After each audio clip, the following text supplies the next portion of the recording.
Apprendre le français avec TV5 Monde. Là, je vais choisir un autre thème, un thème populaire qui est en relation avec l'éducation. Droit à l'éducation, où en est-on? Commencer l'exercice.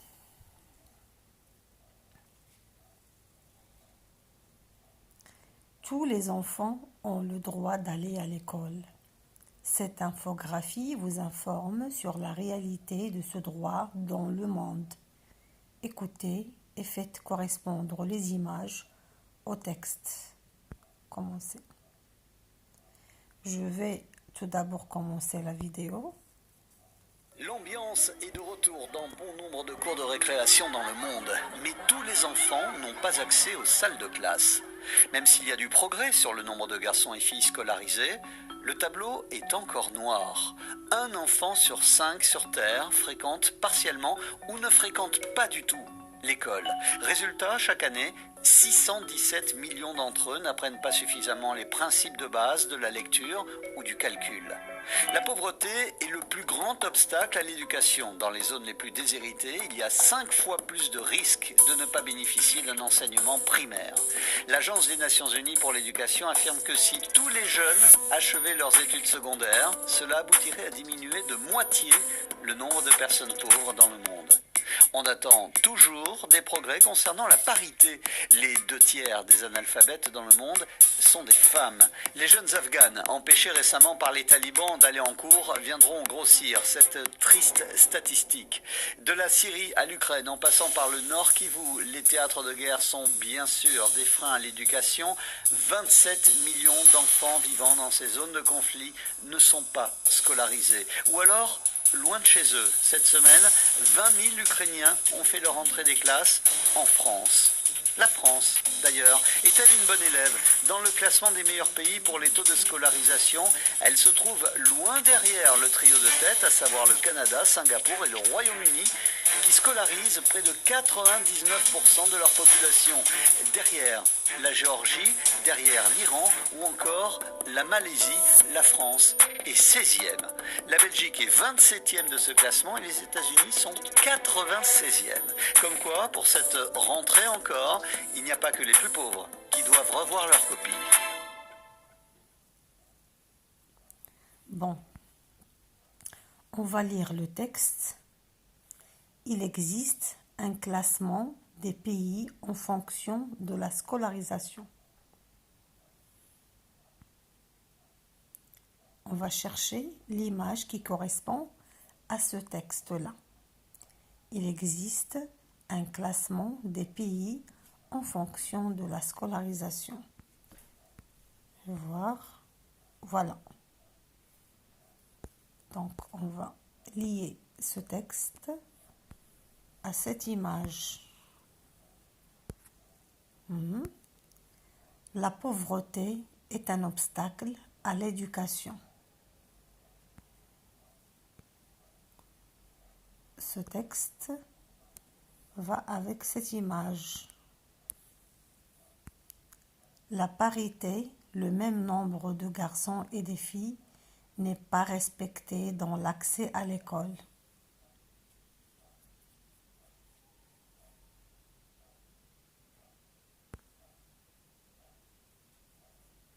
La parité, c'est-à-dire le même nombre de garçons et de filles, n'est pas respecté dans l'accès à l'école.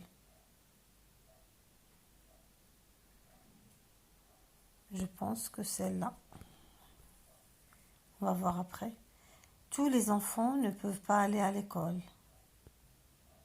Donc, c'est ça. Dans les pays en guerre, beaucoup d'enfants ne vont pas en classe.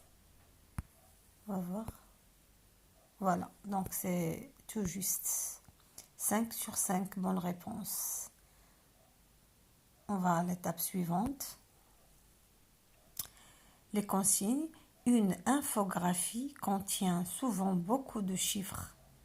Écoutez le reportage et choisissez la bonne réponse. On commence.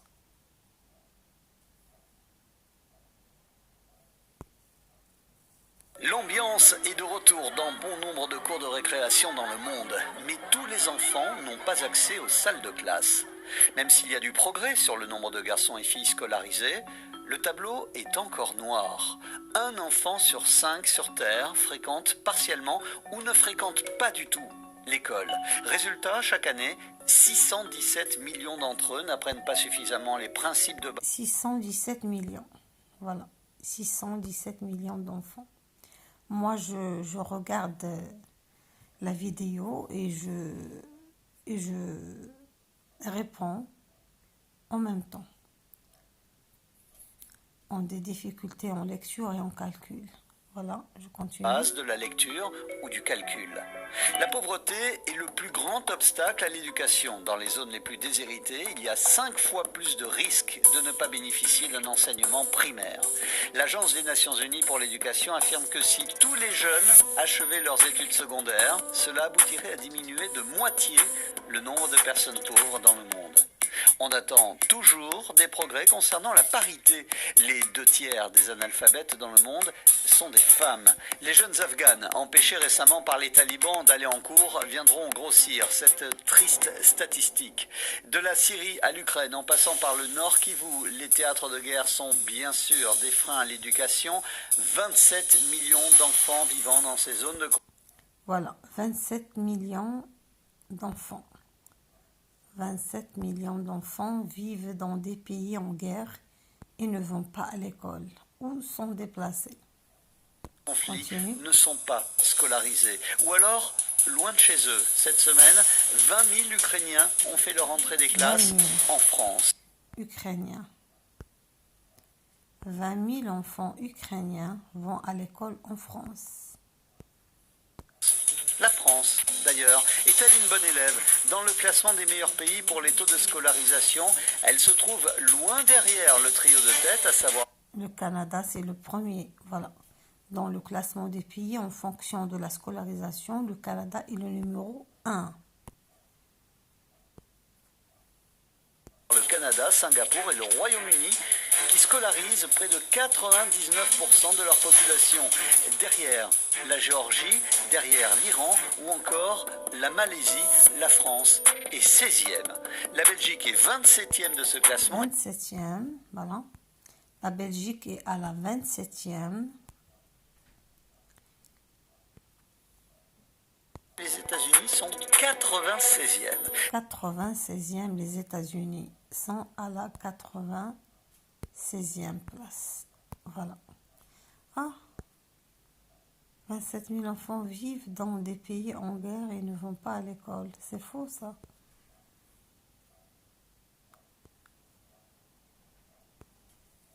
Dans les zones les plus déshéritées, il y a 5 fois plus de risques de ne pas bénéficier d'un enseignement privé. Le monde sont des femmes. Les jeunes Afghanes, empêchés récemment par les talibans d'aller en cours, viendront grossir cette triste statistique. De la Syrie à l'Ukraine, en passant par le Nord Kivu, les théâtres de guerre sont bien sûr des freins à l'éducation. 27 millions d'enfants vivant dans ces zones de conflit ne sont pas scolarisés. Ou alors... loin de chez eux. Cette semaine, 20 000 Ukrainiens ont fait leur entrée des classes en France. La France, d'ailleurs, est-elle une bonne élève dans le classement des... le nombre de personnes pauvres dans le monde?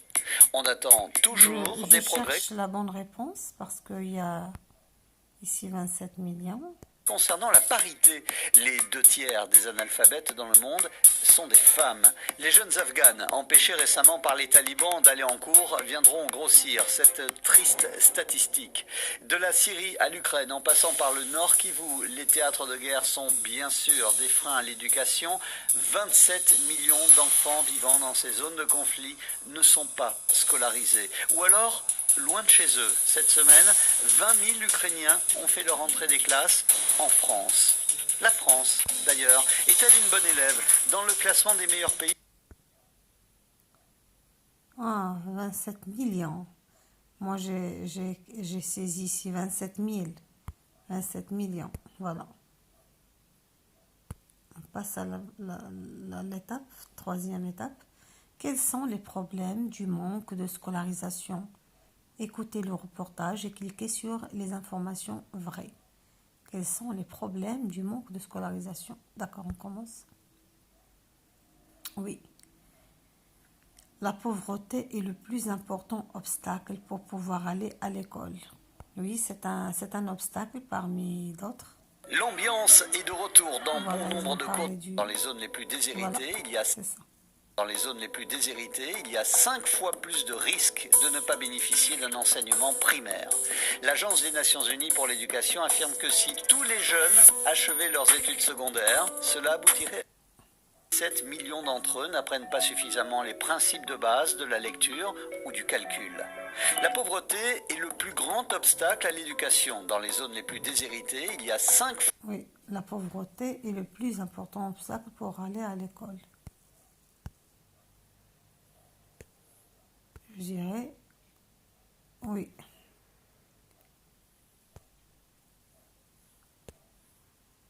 Si tous les jeunes finissent leurs études, le nombre de personnes pauvres va diminuer. Oui, j'ai eu cette réponse dans le reportage, je vais revoir. Si tous les jeunes finissent leurs études, le nombre de personnes pauvres va diminuer. Fois plus de risques de ne pas bénéficier d'un enseignement primaire. L'Agence des Nations Unies pour l'éducation affirme que si tous les jeunes achevaient leurs études secondaires, cela aboutirait à diminuer de moitié le nombre de personnes pauvres dans le monde. On attend toujours des progrès concernant la parité. Les 2/3 des analphabètes dans le monde sont des femmes. Les jeunes Afghanes, empêchés récemment par les talibans d'aller en cours, viendront grossir cette triste statistique. De la Syrie à l'Ukraine, en passant par le Nord Kivu, les théâtres de guerre sont bien sûr des freins à l'éducation. 27 millions d'enfants vivant dans ces zones de conflit ne sont pas scolarisés. Ou alors, loin de chez eux. Cette semaine, 20 000 Ukrainiens ont fait leur entrée des classes en France. La France, d'ailleurs, est-elle une bonne élève? Dans le classement des meilleurs pays pour les taux de scolarisation, elle se trouve loin derrière le trio de tête, à savoir le Canada, Singapour et le Royaume-Uni, qui scolarisent près de 99% de leur population. Derrière la Géorgie... On peut donner des informations chiffrées de différentes façons. Voici quelques-unes. Écoutez le document, complétez les phrases. Je vais recommencer la consigne. On peut donner des informations chiffrées de différentes façons. En voici quelques-unes. C'est-à-dire quelques façons de donner des informations chiffrées. Écoutez le document, complétez les phrases. Voilà. Sur Terre, un enfant sur 5. L'ambiance est de retour dans bon nombre de cours de récréation dans le monde, mais tous les enfants n'ont pas accès aux salles de classe. Même s'il y a du progrès sur le nombre de garçons et filles scolarisés, le tableau... Sur Terre, un enfant sur 5 ne va pas tous les jours ou pas du tout à l'école. Dans les zones pauvres, il y a 5, c'est-à-dire fois 5. 5. Est encore noir. Un enfant sur 5 sur Terre fréquente partiellement ou ne fréquente pas du tout l'école. Résultat, chaque année, 617 millions d'entre eux n'apprennent pas suffisamment les principes de base de la lecture ou du calcul. La pauvreté est le plus grand obstacle à l'éducation. Dans les zones les plus déshéritées, il y a 5 fois plus de risques de ne pas bénéficier d'un enseignement. 5, c'est entre parenthèses fois 5, 5 fois 5 fois 5.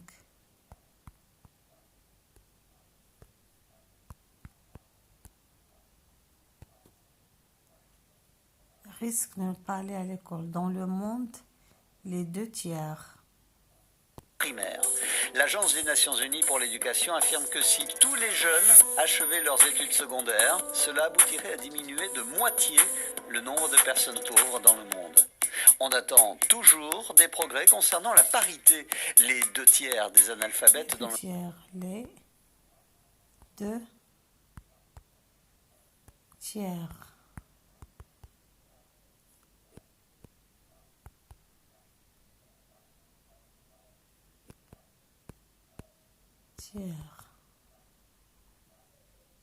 Non, qu'est-ce que j'ai fait? Tiers. Monde sont des femmes. Les jeunes Afghanes, empêchés récemment par les talibans d'aller en cours, viendront grossir cette triste statistique. De la Syrie à l'Ukraine, en passant par le Nord Kivu, les théâtres de guerre sont bien sûr des freins à l'éducation. 27 millions d'enfants vivant dans ces zones de conflit ne sont pas scolarisés. Ou alors, loin de chez eux. Cette semaine, 20 000 Ukrainiens ont fait leur entrée des classes en France. La France, d'ailleurs, est-elle une bonne élève? Dans le classement des meilleurs pays pour les taux de scolarisation, elle se trouve loin derrière le trio de tête, à savoir le Canada, Singapour et le Royaume-Uni, qui scolarisent près de Non, 80... je vais recommencer la vidéo par là. achever leurs études secondaires. Cela aboutirait à diminuer de moitié le nombre de personnes pauvres dans le monde. Pour répondre à On ce attend que toujours des progrès concernant la parité. Les 2/3 des analphabètes dans le monde sont des femmes. Les jeunes Afghanes, empêchés récemment par les talibans d'aller en cours, viendront grossir cette triste statistique. De la Syrie à l'Ukraine, en passant par le Nord Kivu, les théâtres de guerre sont bien sûr des freins à l'éducation. 27 millions d'enfants vivant dans ces zones de conflit ne sont pas scolarisés. Ou alors, loin de chez eux. Cette semaine, 20 000 Ukrainiens ont fait leur entrée des classes en France. La France, d'ailleurs, est-elle une bonne élève? Dans le classement des meilleurs pays pour les taux de scolarisation, Si tous les jeunes finissent leurs études, le nombre de personnes pauvres va diminuer. elle se trouve loin derrière le trio de tête, à savoir le Canada, Singapour et le Royaume-Uni, qui scolarisent près de 99% de leur population. Derrière la Géorgie, derrière l'Iran ou encore la Malaisie, la France est 16e. La Belgique est 27e de ce classement et les États-Unis sont 96e. Comme quoi, pour cette rentrée encore, il n'y a pas que les plus pauvres qui doivent revoir leur copie. L'ambiance est de retour dans bon nombre. Les 2/3 des analphabètes dans le monde sont des femmes. Les jeunes Afghanes, empêchés récemment par les talibans d'aller en cours, viendront grossir cette triste statistique. De la Syrie à l'Ukraine, en passant par le Nord Kivu, les théâtres de guerre sont bien sûr des freins à l'éducation. 27 millions d'enfants vivant dans ces zones de conflit ne sont pas scolarisés. Ou alors, loin de chez eux. Cette semaine, 20 000 Ukrainiens ont fait leur entrée des classes en France. La pauvreté est le plus grand obstacle. Pas du tout. L'école. Résultat, chaque année, 617 millions d'entre eux n'apprennent pas suffisamment les principes de base de la lecture ou du calcul. La pauvreté est le plus grand obstacle à l'éducation. Dans les zones les plus déshéritées, il y a 5 fois plus de risques de ne pas bénéficier d'un enseignement primaire. L'Agence des Nations Unies pour l'éducation affirme que si tous les jeunes achevaient leurs études secondaires, cela aboutirait à diminuer de moitié le nombre... Moitié. Moi, je cherchais ce mot. De moitié.